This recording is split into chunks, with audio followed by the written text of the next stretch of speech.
Assalamualaikum warahmatullahi wabarakatuh. Apa kabar teman-teman semua? Perkenalkan, nama saya Cika Putri Farizaha.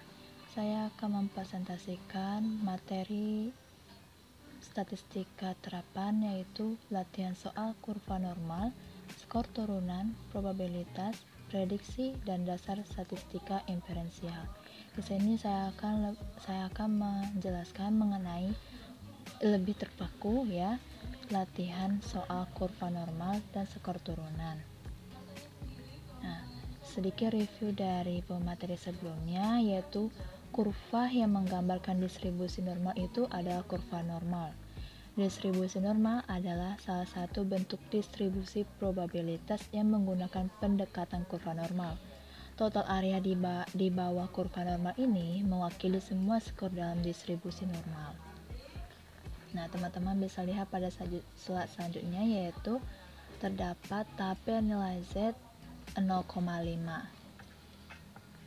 Yang kedua yaitu tabel nilai Z 1. Nah, tabel nilai 0,5 dan 1 itu berasal dari luas daerah ataupun total dalam kurva normal. Bisa teman-teman lihat pada bagian atas ini, jika keseluruhan kurva ini keseluruhan kurva ini merupakan satu. Karena dia simetris, sisi kiri dan sisi kanan ini sama. Jadi kalau jika dibagi bagi dua ya, 0,5 dan 0,5. Langsung saja kita masuk ke contoh soal. Yang pertama tuh, bila diberikan sebuah sebaran normal dengan mu 40 dan sigma adalah 6, hitunglah A. luas daerah di bawah 32, B. luas daerah di atas 27, C. luas daerah di antara 42 dan 51, D. nilai X yang luas daerah di bawahnya 45%, dan E. nilai X yang luas daerah di atasnya 13%. Yang pertama, sudah kita lihat pada pertanyaan ini sudah dapat diketahui mu yaitu rata 40 dan sigma ada 6, yaitu simpangan baku atau standar deviasi. Yang ditanya bagian A yaitu luas daerah di bawah 32. Nah, dalam mencari nilai Z ini atau luas daerah di dalam kurva ini terdapat dua cara, yaitu menggunakan tabel nilai Z 0,5 dan tabel nilai Z 1. Yang pertama yaitu dengan tabel nilai Z 0,5. Nah, pada pertanyaan ini kita menggunakan rumus untuk populasi, yaitu Z sama dengan X kurang mu per sigma, di mana X tadi nilai data yang telah diketahui yaitu 32 dikurang mu yaitu 40 per sigma 6. Z sama dengan min 8/6 dengan hasil akhirnya yaitu min 1,33. Nah, harga Z tadi yang udah diketahui 1,33 ini di tabel, jika kita gunakan tabel sisi kiri ini, yaitu menggunakan cara 1,3 dicari di sisi kiri, 0,03 itu dicari di bagian atas. Begitu cara membaca harga Z. Jadi saat kita tarik garis horizontal dan vertikal, ditemukanlah satu titik yaitu 0,482. Karena kita menggunakan tabel nilai Z 0,5, jadi bisa teman-teman lihat pada simulasi kurvanya 0,5, luas daerah 0,5 di sisi kiri ini dengan sisi yang diarsir yang ingin kita ketahui lebih kecil daripada keseluruhan 0,5 ini. Jadi rumusnya yang kita gunakan yaitu 0,5 keseluruhan dari kurva sisi kiri ini dikurang dengan 0,482, yaitu sisi yang belum diarsir. Didapatlah hasil yaitu 0,0918 yang mewakili sisi yang diarsir. Nah, kita lakukan dengan cara kedua, yaitu menggunakan tabel nilai Z 1. Tabel nilai Z 1 itu kita aplikasikan pada soal yang tadi. Jadi pertama kita cari dulu harga Z dulu ya. Harga Z itu yaitu Z sama dengan 32 dikurang 40 per 6. Didapatlah hasilnya min 8 per 6 dengan hasil akhirnya itu min 1,33. Nah, sudah kita dapatkan untuk harga Z nya min 1,33. Didapatlah dengan kita cari dengan tabel di sisi kiri ini. Nah, yang bagian atas itu 0,03, bagian sisi kiri yaitu 1,3. Kita tarik garis vertikal dan horizontal, didapatlah nilainya yaitu 0,982. Nah, karena kita menggunakan tabel nilai Z1, jadi kita mempergunakan luas keseluruhan dari kurva normal ini. Nah, jadi 1 dikurang dengan bagian tidak diarsir, yaitu yang kita dapatkan tadi, yaitu 0,982. Didapatlah luasnya yaitu 0,0918. Inilah sisi yang telah diarsir. Kita lanjut lagi bagian B. Selanjutnya bagian B yaitu luas daerah di atas 27. Nah, kita kan sudah mengetahui ya X-nya yaitu 27, mu-nya yaitu 40 dan sigma-nya 6. Jadi kita cari ya dengan rumus Z, yaitu Z sama dengan 27 kurang 40 per 6. Dan dapatlah min 13 per 6, yaitu hasil akhirnya yaitu min 2,166. Kalau kita bulatkan menjadi min 2,17. Nah, karena kita menggunakan tabel nilai Z 0,5, kita coba carinya yaitu sisi kiri yaitu 2,1 dan sisi atasnya itu 0,07. Kita tarik garis vertikal dan garis horizontal, ditemukanlah satu titik yaitu dengan nilai 0,4850. Nah, karena kita menggunakan luas karena kita menggunakan tabel nilai Z 0,5, jadi kita lihat nih simulasinya, yaitu bagian yang diarsir itu dari titik kita yaitu min 2,17 seterusnya. Nah, bagian yang kita arsir inilah yang kita cari.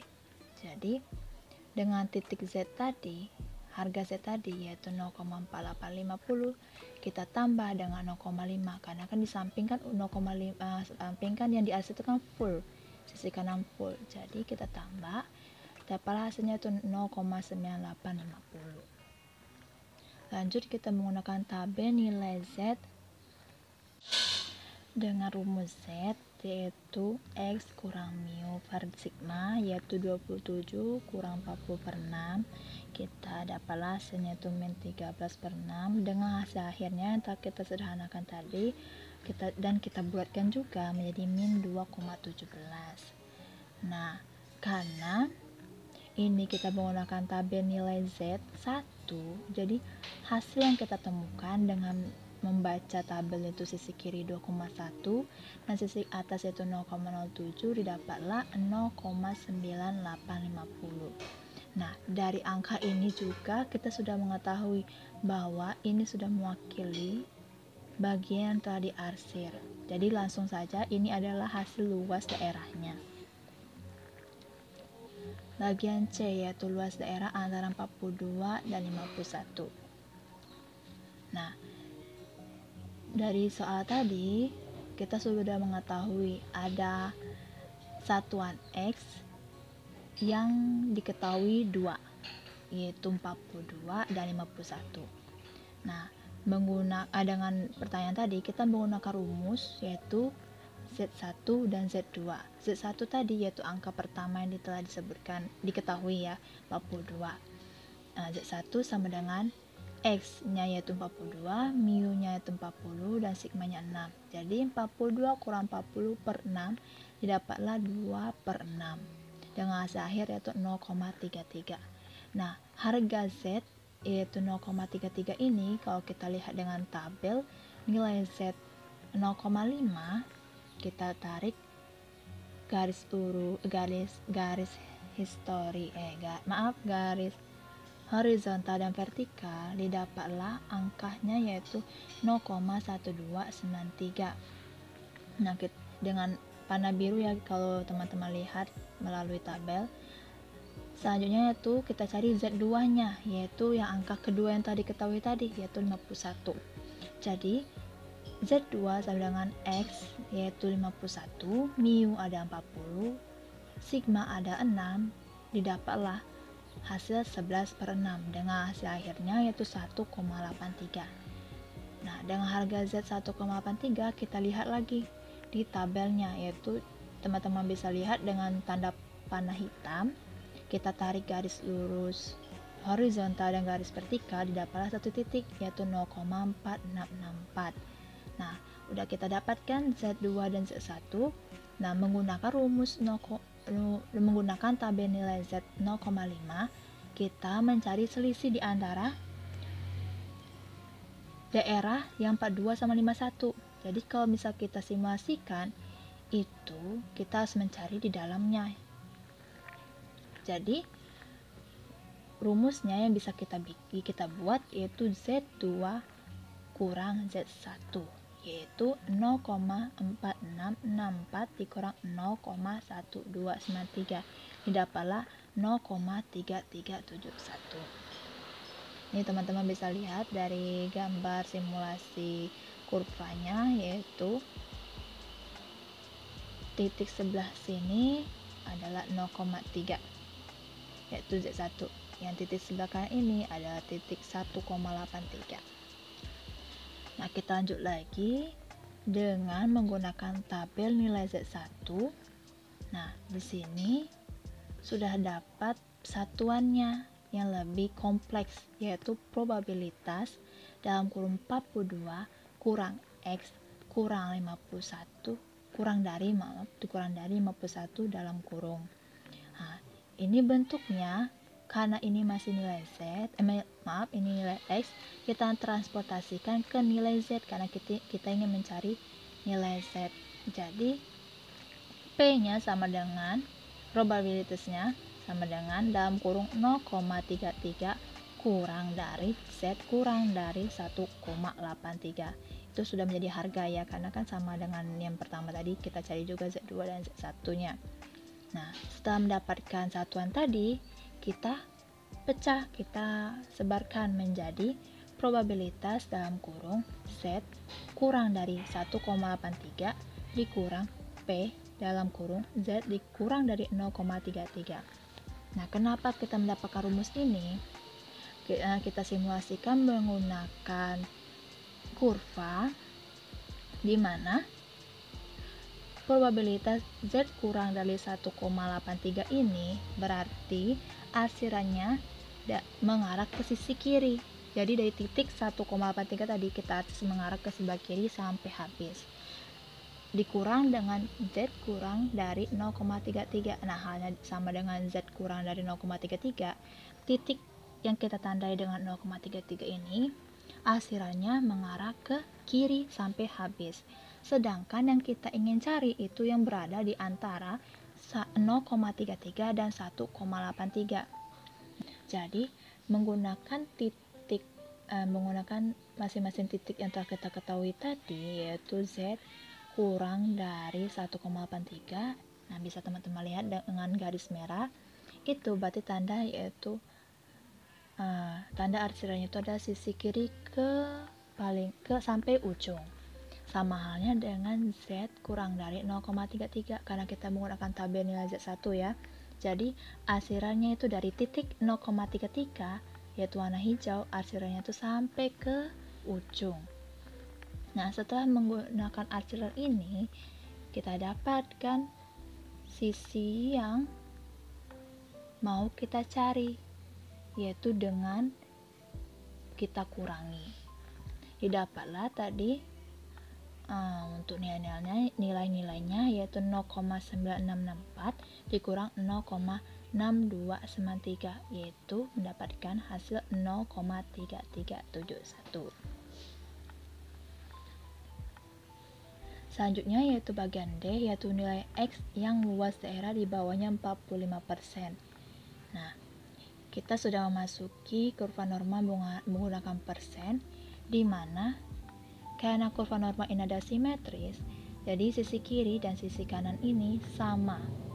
Nah, contoh dengan gambar yang telah saya paparkan di presentasi ini, yaitu sisi kiri dan sisi kanan ini jumlahnya sama, yaitu 34,1%. Sisi kiri, sisi kanan pun 34,1%. Sama halnya dengan sisi kirinya lagi, yaitu 13,6%. Sisi kanan pun dengan 13,6%. Harus sama karena dia simetris. Dan jumlahnya juga harus 100%. Nah, apakah angka persen ini bisa berganti? Atau bisa juga disesuaikan dengan soal? Bisa, asalkan sisi kiri dan sisi kanan itu harus sama. Jadi misalnya kita mau bikin kiri dan kanan di bagian tengah atau bagian puncaknya itu 50%. Nah, artinya sisi kiri dan sisi kanan itu harus 50% sama, dengan syarat jumlahnya dalam kurva itu harus tetap 100%. Nah, kita lanjut dengan soal tadi, yaitu kita mencari nilai X yang luas daerahnya di bawah 45%. Nah, untuk kita bisa cari nilai Z-nya, angka persen tadi yaitu 45% kita desimalkan. Yaitu kalau kita desimalkan 0,45. Nah, karena kita menggunakan nilai Z tabel nilai Z 0,5, jadi kita harus mengurangi dengan 0,5. Yaitu 0,5 kurang 0,45, didapatlah angka 0,05. Nah, setelah mendapatkan angka 0,05, kita lihat ke tabel sisi kiri ini, yaitu kita cari angka yang menunjukkan 0,05. Nah, kita lihat tabel, terdapat di sisi kiri yaitu harga 0,1 dan sisi atas 0,03 dengan nilai 0,0517. Nah, kenapa kita tidak memilih yang sampingnya yaitu 0,0557? Karena kita mencari angka yang sesuai dengan desimal ataupun belakang angka tersebut itu paling kecil.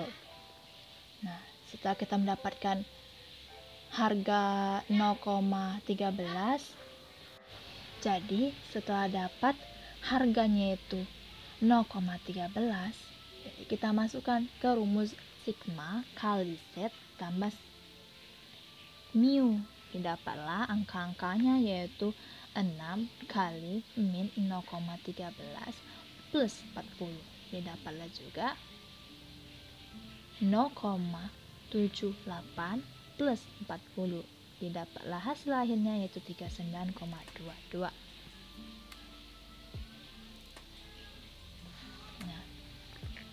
Selanjutnya kita menggunakan tabel nilai Z 1. Pertama kita desimalkan kan tadi 45% menjadi 0,45. Nah, bedanya karena kita menggunakan tabel nilai Z 1 yang kita mengurangi dengan angka 1. Jadi harga Z sama dengan 1 kurang 0,45, didapatlah 0,55. Nah, sudah kita dapat harga Z tadi 0,55, kita lihat di tabel di mana angka 0,55 tersebut, didapatlah sisi kiri yaitu 0,1 dan sisi atas 0,03. Itulah tabelnya ataupun titiknya yaitu 0,13. Setelah itu kita masukkan ke nilai X. Nilai X tadi sama dengan rumus tadi, sigma kali Z plus mu. Jadi 6 kali min 0,13 plus 40 dengan hasil min 0,78 plus 40, didapat 39,22.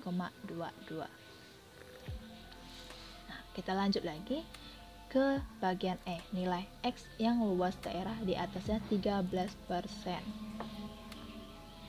Nah, 13% sama hal tadi yang awal, kita menggunakan nilai desimal yaitu 13% sama dengan 0,13. Jadi karena kita menggunakan tabel nilai Z 0,5, kita kurangi 0,5 dikurang 0,13 sama dengan 0,37. Nah, setelah mendapat angka 0,13 kita cari ke tabel.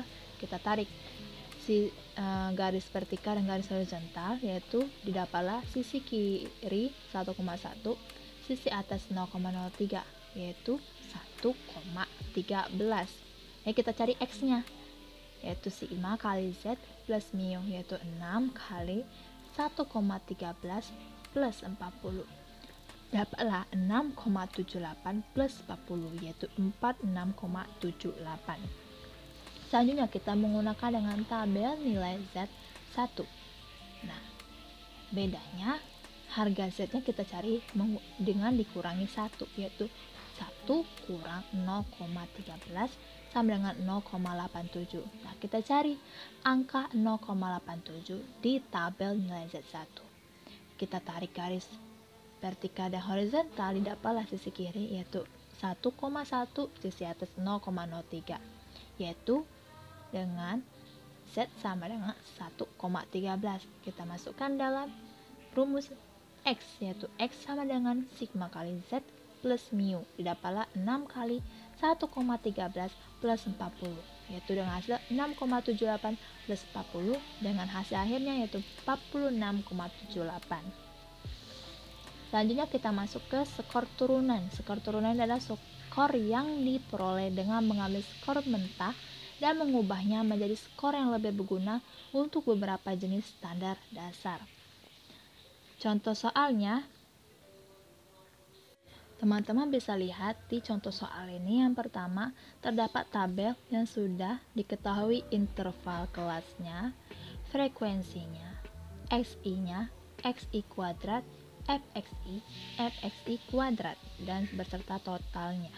Nah, soalnya yaitu atau pertanyaannya yaitu carilah nilai z-score untuk batas kelas interval dan carilah luas 0 sampai z dari tabel kurva normal dengan menggunakan angka-angka untuk batas kelas di atas. Jadi karena kita menggunakan batas kelas di atas, kita harus menentukan batas kelas dulu, mean, dan simpangan baku. Kita menggunakan rumus yaitu untuk sampel, tapi sebenarnya fungsinya sama saja, yaitu menggunakan rata dan simpangan baku. Bedanya itu terletak pada satuannya. Jadi Z sama dengan X dikurang X bar per S. Nah, kita cari pertama batas kelas. Batas kelas itu bisa kita lihat yang telah saya tandai, yaitu dari 44 sampai 110. Sampai 120, maaf. Karena namanya juga batas kelas, itu yang kita ambil dari sisi kiri semua dengan sisi yang paling akhir. Jadi kita dapat 43,5, 54,5, 65,5, 76,5, 87,5, 98,5, 98,5, 109,5, dan 120,5. Setelah itu kita mencari mean, yaitu X bar dengan rumus total frekuensi kali XI. Jadi tadi sudah saya sebutkan, yaitu rumus frekuensi dikali XI per total frekuensi sama dengan, telah kita lihat di tabel, sudah diketahui total dari fxi yaitu 5240 per total frekuensi 64. Didapatlah meannya yaitu X bar 81,31. Nah, setelah itu kita cari simpangan baku atau standar deviasi, yaitu dengan rumus bisa teman-teman lihat, yaitu S sama dengan total FI kali XI kurang X bar dalam kurung pangkat 2 per N dalam kurung N kurang 1. Didapatlah hasilnya yaitu 14,91. Nah, menggunakan rumus tadi, yaitu nilai Z untuk sampel, Z sama dengan X kurang X bar per S. Yang pertama yaitu Z1, karena kita kan mencari setiap seluruh batas kelas ya. Jadi batas kelas atas, seluruh dari atas ke bawah dengan batas kelas bawah. Jadi Z1 sama dengan dalam kurung 43,5 dikurang 81,31 per 14,91. Didapatlah harganya itu min 2,94 dengan nilai 0,4936. Nah, rumus ini seterusnya digunakan dari Z2 sampai Z8, yaitu Z2 yaitu min 1,80, harga Z-nya dengan nilai 0,4641, Z3-nya itu min 1,06 dengan nilainya tuh 0,3554. Nah, sistemnya sama saja dengan rumus yang sama. Karena kita ingin mengetahui luas 0 sampai Z dari tabel menggunakan batas kelas. Lanjut lagi dengan contoh soal lain, yaitu rata-rata upah seorang buruh $8 per jam dengan simpangan baku $0,6. Jika terdapat 1000 orang buruh, hitunglah A. Banyak buruh yang menerima upah per jam kurang dari $7,8. B. Banyak buruh yang menerima upah atau jam lebih dari $8,3. Dan C. Banyak buruh yang menerima upah per jam antara $7,8 sampai $8,3. Nah, diketahui dulu, yaitu terdapat ratanya $8 atau 8 dan simpangan bakunya yaitu 0,6. Nah, yang pertama kita cari yaitu banyak buruh yang menerima kurang dari 7,8. Jadi X yaitu banyak buruh tadi kurang dari 7,8. Nah, kita langsung masukkan rumus, yaitu Z sama dengan X per mu per sigma sama dengan 7,8 kurang 8 per 0,6. Didapatlah harga Z yaitu min 0,33. Nah, saat kita mendapat itu, jika kita gunakan rumus yaitu 0,5 dikurang 0,33, didapatlah 0,5 kurang 0,1293, yaitu dengan hasil akhir 0,3707. Nah, dari nilai Z tadi yaitu 0,3707, kita ingin mengetahui banyak buruhnya. Jadi kita kalikan dengan yang diketahui tadi yaitu 1000 orang buruh dengan hasil 370,7. Kan ini masih desimal, karena ini kita ingin mencari banyak buruh, jadi kita bulatkan yang terdekat menjadi 371 orang. Nah, bagian B yaitu banyak buruh yang menerima upah per jam lebih dari $8,3. Jadi kita mencari X lebih dari 8,3, dan ini dengan yang diketahui itu kita cari nilai Z-nya yaitu 8,3 dikurang 8 per 0,6, didapatlah 0,5. Dengan harga Z tadi sudah mendapat 0,5, kita cari nilainya yaitu sudah dapat 0,1915. Nah, karena kita ingin mencari lebih dari 8,3, jadi kita menggunakan rumus 0,5 dikurang 0,1915 sama dengan 0,3085. Setelah kita mendapatkan nilai tadi, kita kalilah dengan 1000 buruh tadi.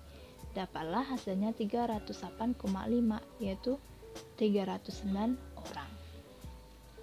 Bagian C ini kita mencari banyak buruh yang menerima upah antara $7,8 sampai $8,3.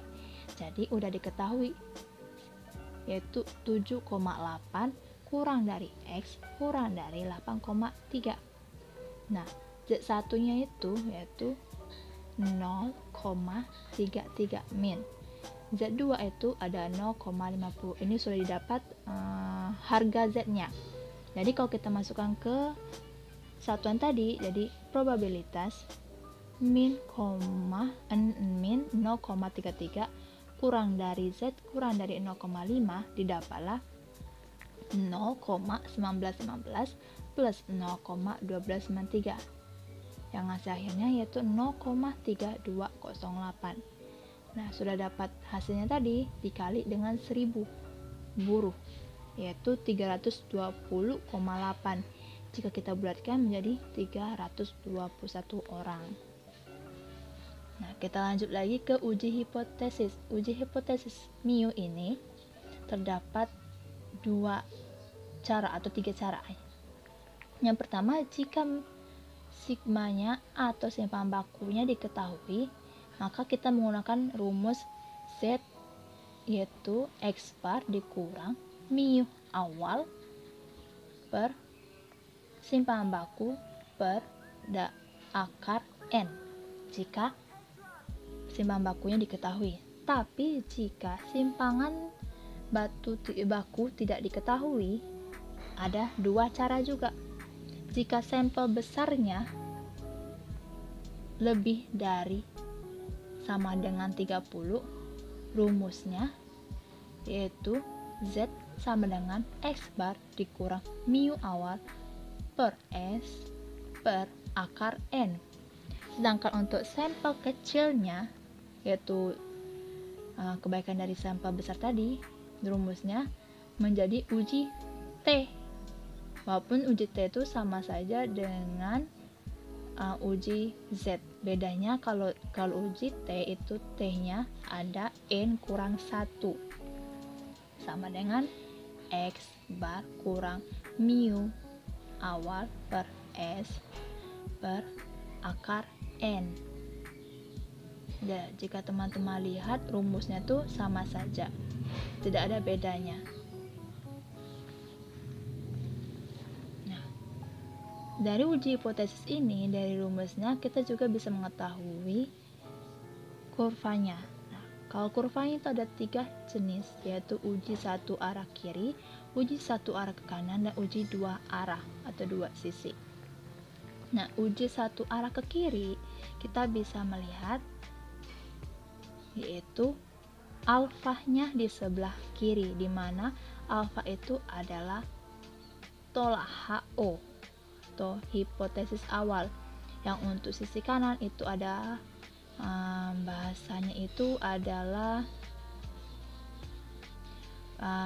terima atau penerimaan H hipotesis awal. Dengan ujinya yaitu kalau kita tulisnya rumusnya itu ada hipotesis awal titik 2 mu sama dengan mu awal. Hipotesis alternatif titik 2 mu kurang dari mu awal. Untuk kedua yaitu uji 1 arah ke kanan, jadi yang tolak H awal itu di bagian sisi kanan, yaitu dilambangkan dengan alfa. Uji hipotesisnya yaitu hipotesis awal titik 2 mu sama dengan mu awal. Hipotesis alternatif titik 2 mu lebih dari mu awal. Nah, selanjutnya yaitu uji 2 arah atau 2 sisi.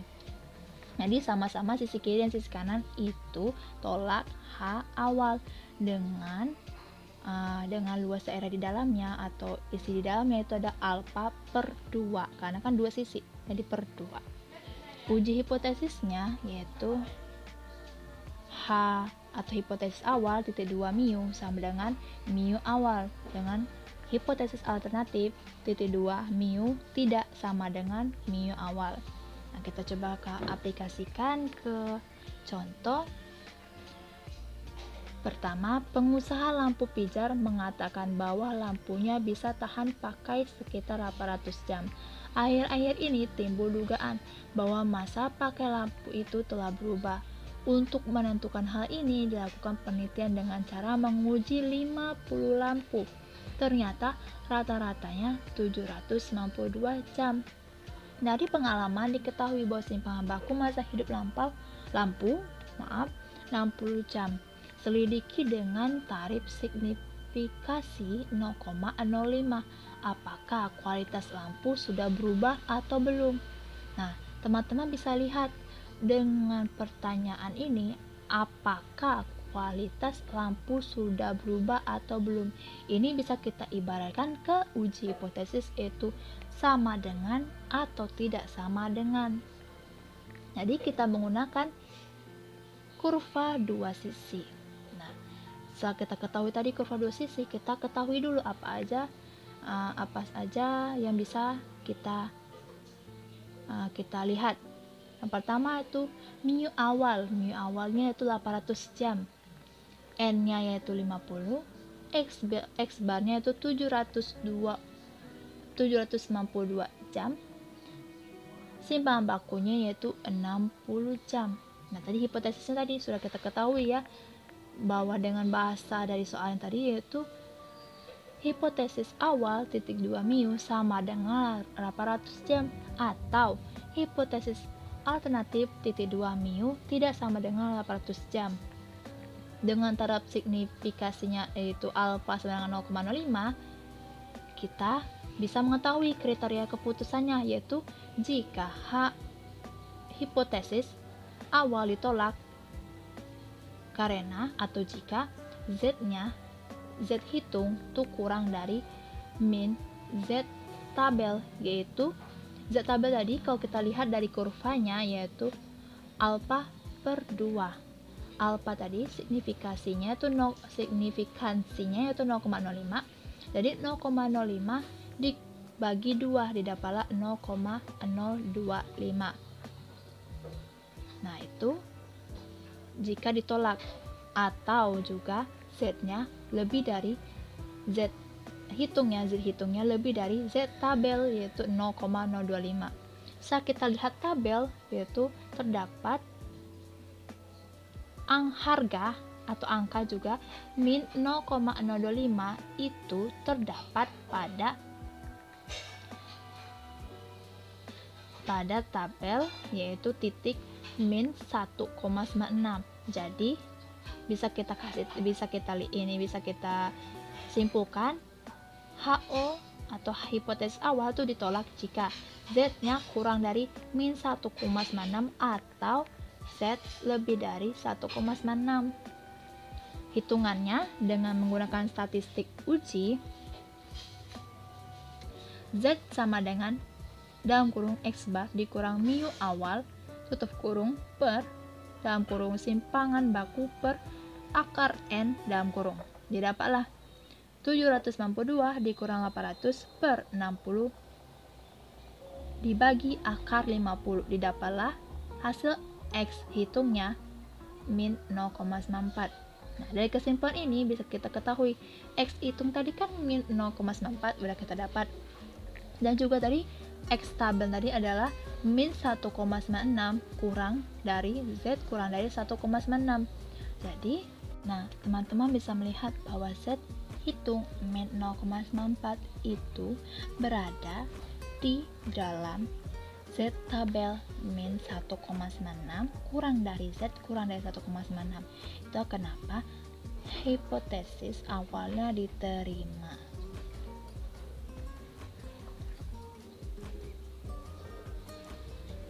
Jadi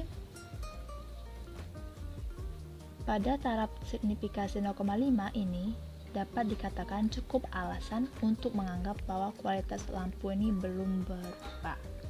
Nah, teman-teman bisa melihat kurvanya yaitu penerimaan HO ini diarsirkan. Nah, di dalam arsir ini kan ada harga Z-nya yaitu min, harga Z hitung min 0,94 di dalamnya. Itu kenapa hipotesis awalnya itu diterima. Misalkan juga tadi Z hitungnya itu lebih besar daripada min 1,96 atau lebih besar dari 1,96, itu bisa dikatakan tidak termasuk dalam uji hipotesis dua sisi atau dua arah. Kita lanjut ke contoh soal lainnya. Contoh soal lainnya yaitu divisi perencanaan di perusahaan Nanas Kaleng PT Maju Jaya melakukan sebuah tindakan peramalan produksi bahwa dalam 1 bulan mereka dapat memproduksi 150 ton nanas. Setelah melakukan sebuah evaluasi produksi selama 30 hari, rata-rata produksi nanas adalah 120 kg dengan standar deviasi 40. Akankah dengan kondisi tersebut ramalan divisi perencanaan adalah benar bahwa perusahaan dapat memproduksi nanas sebanyak 150 ton menggunakan taraf nyata 5% untuk mengujikan? Nah, pertama kita rumuskan dulu hipotesisnya, formulasinya. Kita lihat bahwa pertanyaannya itu adalah akankah dengan kondisi tersebut ramalan divisi perencanaan adalah benar bahwa perusahaan dapat memproduksi nanas sebanyak 150 ton. Nah, dia akan mempertanyakan itu kan, bisa nggak memproduksi 150. Jadi, bisa kita ketahui hipotesis awal itu rata-rata produksi nanas PT Maju Jaya selama sebulan itu sebesar 150 ton. Nah, hipotesis alternatifnya itu yaitu pertanyaan tadi, rata-rata produksi nanas PT Maju Jaya selama sebulan kurang dari 150 ton. Jadi, udah dapat nih ujinya itu hipotesis awal titik 2 mu sama dengan 150 ton dan hipotesis alternatif titik 2 mu kurang dari 150 ton. Ini dari rumus sudah kita ketahui bahwa kurvanya itu ada sisi kiri. Nah, pertama kita tentukan dulu uji statistiknya. Uji statistiknya itu yaitu tadi Z hitung dan Z tabel. Kita cari Z tabelnya X bar. Nah, kita ulang lagi. Jadi X barnya itu ada 120, mu nya 150, standar deviasi itu 40 dan N nya 30.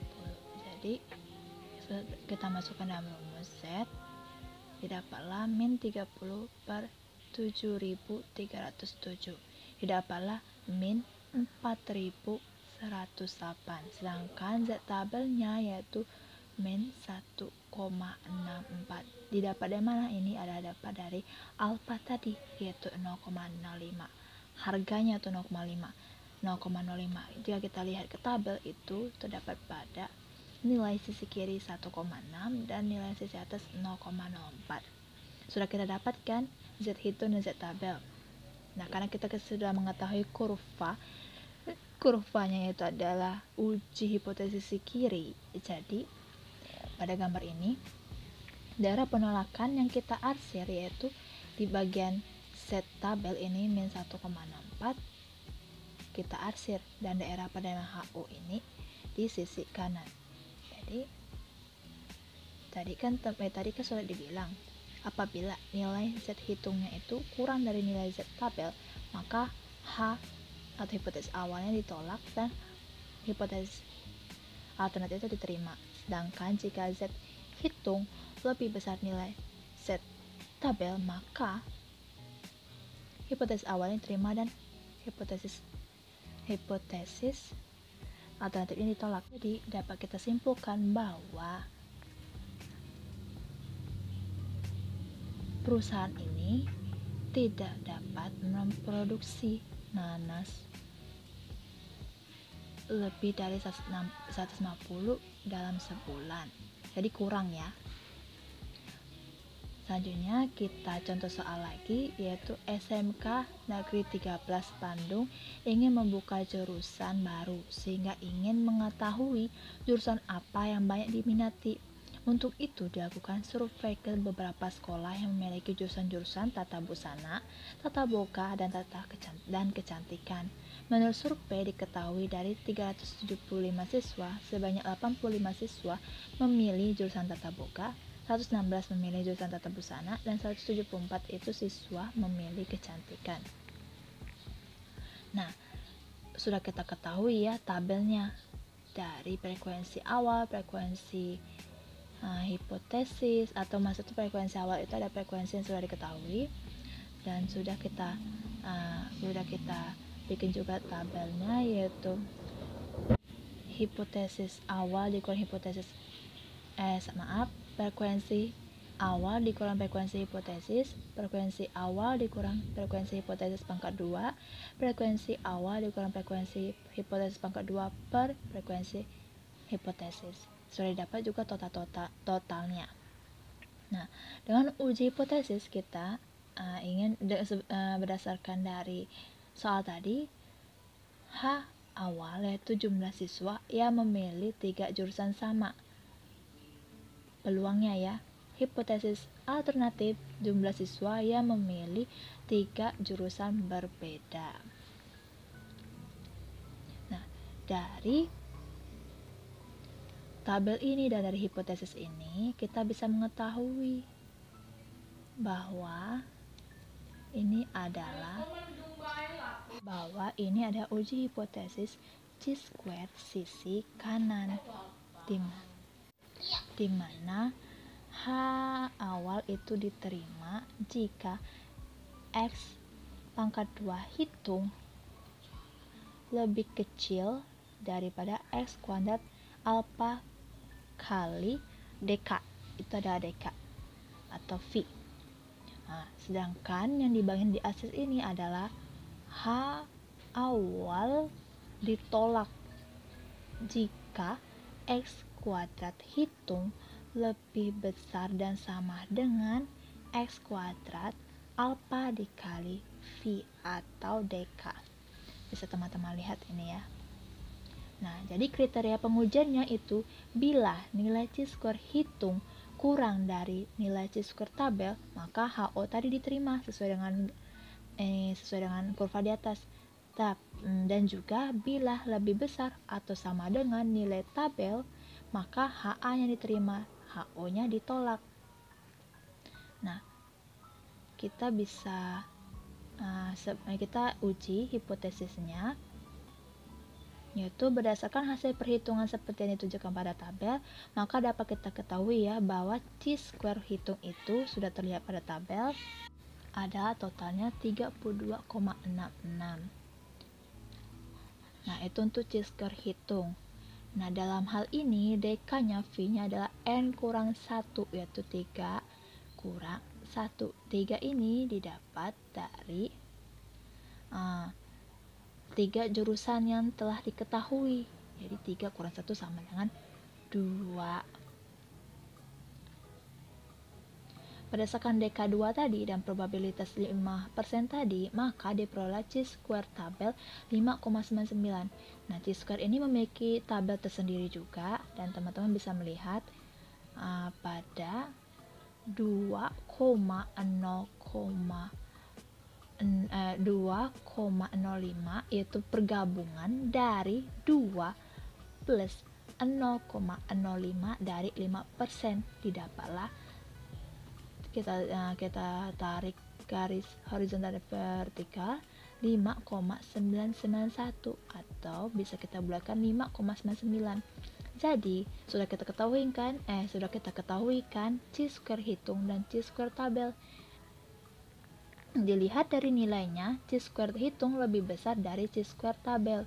Nah, sudah kita ketahui tadi, jika kita kembali lagi ke kriteria pengujian hipotesis, maka HO-nya ditolak dan HA-nya diterima. Jadi jika HA-nya diterima, maka jumlah siswa yang memilih 3 jurusan EMA itu berbeda. Itu jika HA-nya diterima. Kalau misalnya tadi HO diterima, maka 3 jurusan tadi jumlah siswanya itu sama. Kita lanjut lagi ke contoh soal selanjutnya. Yang pertama ini kita diperlihatkan histogram dengan mencari nilai rata, median, modus, derajat keruncingan, derajat kemiringan, dan standar deviasi serta variasi. Nah, kita lihat tadi di histogram. Pertama, kita mengerti terlebih dahulu membaca histogram, di mana di bagian bawah itu ada data yang memiliki nilai-nilai desimal. Nah, nilai-nilai desimal ini bisa kita artikan sebagai tepi kelas atau batas kelas. Batas kelas dari 0,5, 15,5, 20,5, 25,5, 30,5, 35,5 ini adalah tepi batas kelas. Jadi 0,5 ini adalah melambangkan tepi kelas atas, yang jika kita tambah 0,5 menjadi 11. Sama halnya dengan 15,5 ditambah 0,5 menjadi 16, 20,5 ditambah 0,5 menjadi 21, 25,5 ditambah 0,5 menjadi 26, 30,5 ditambah 0,5 menjadi 31, Dan yang terakhir ini merupakan tepi batas kelas bawah, yaitu 3,5 dikurang. Nah, jadi 3,5 ini 35,5 ini dikurang 0,5 menjadi 35. Nah, dari angka tadi yang telah disebutkan itulah akan menjadi interval kelas, yaitu 5. Sedangkan angka di bagian atas ini adalah frekuensi. Jadi sudah dapat tabel intervalnya dengan kelas-kelasnya, sudah mendapat frekuensinya dan juga mendapat XI dan mendapat Fx. Tadi range-nya pun 25. Ini 25 dari X max dikurang X min. Dapatlah hasilnya 25. Jumlah kelasnya juga ada 5. Dan intervalnya 5. Nah, kita lanjut, misalkan juga kita menggunakan rumus, hasilnya pun hampir sama menggunakan rumus, yaitu rumus range, rumus jumlah kelas, rumus interval, hampir sama. Jadi lebih mudah membaca jika ada histogramnya. Lanjut, tadi tabelnya sudah kita mengetahui sampai Fx, yaitu F kali Xi. Kita pun ingin mencari mean, median, dan modus. Mean yaitu rumusnya itu X bar sama dengan total F frekuensi kali Si per total frekuensi, didapatlah hasilnya yaitu 150 kurang 50 sama dengan 25. Median pun juga sudah dapat berdasarkan dari tabel yang telah kita kerjakan, yaitu median sama dengan TB plus atau per 2N kurang FK per FM kali C, yaitu terdapat 25,5 plus 25 kurang 23 per 18 kali 5. Dapatlah hasilnya 25,5 plus 10 per 18 sama dengan hasilnya itu 26,5. Kita lanjutkan ke modus, yaitu dengan rumus modus sama dengan TP plus D1 per D1 plus D2 kali C. Didapatlah hasilnya yaitu 25,5 plus 6 per 15 kali 5, yaitu 25,5 tambah 1,2 sama dengan hasil akhirnya itu 27,7. Setelah itu kita mencari standar deviasi dan variasi. Standar deviasi kita buat lagi tabelnya dengan tambahan Xi kurang X bar pangkat 2 dengan frekuensi kali Xi kurang X bar pangkat 2, dan kita totalkan. Karena rumus standar deviasi yaitu akar total Fi kali Xi kurang X bar pangkat 2 per N kurang 1, didapatlah akar 4320 per 50 kurang 1, yaitu akar 88,16 dengan hasil akhir yaitu 9,38. Sedangkan variasi adalah S pangkat 2 yaitu 87,98. Nah, kita melihat juga ada kemiringan. Kita juga mencari kemiringan dan keruncingan. Dalam kemiringan tuh ada dua rumus, tapi yang dipakai adalah salah satu. Dan salah satu harus konsisten juga dengan perbandingannya. Tidak boleh memakai dua rumusnya, tapi kita memilih salah satu.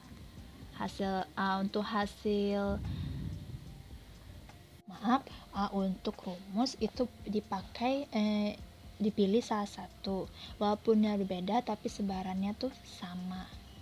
Dan juga jika ada perbandingan harus menggunakan rumus yang sama, tidak boleh rumus yang berbeda. Nah, jadi kemiringan ini saya menggunakan rumus 1, yaitu SK sama dengan X bar dikurang modus per S, yaitu 25 kurang 27,1 per 9,38 sama dengan min 0,22. Selanjutnya itu kita mencari keruncingan, yaitu K sama dengan total Xi kali Xi kurang X bar pangkat 4 per N kali S pangkat 4, didapatlah 156.600 per 50 kali 7.741,25, didapatlah 0,40. Nah, angka-angka tersebut didapatlah dari tabel dibawa. Inilah hasil dari presentasi saya mengenai latihan soal kurva normal dan skor turunan. Terima kasih atas waktunya. Wassalamualaikum warahmatullahi wabarakatuh.